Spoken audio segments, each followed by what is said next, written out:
প্রিয় জুয়ারি ভাই ও বোনেরা, আপনারা সবই জানেন ও বোঝেন, জেলখানার মাইরের দাগ এখনো শুকায় নাই।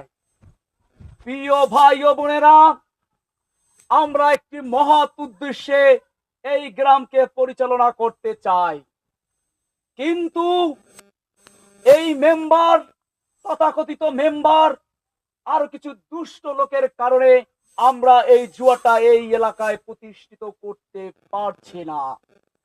প্রিয় ভাই ও বোনেরা, বাংলাদেশের যে পরিমাণ বেকারত্ব, প্রত্যেকটি ঘরে ঘরে বেকার, এই বেকার সমাজকে কাজে ইনভলভ করাতে হলে, এই বেকার সমাজকে প্রতিষ্ঠিত করতে হলে তাদের কর্মযোগ্য তৈরি করতে হবে,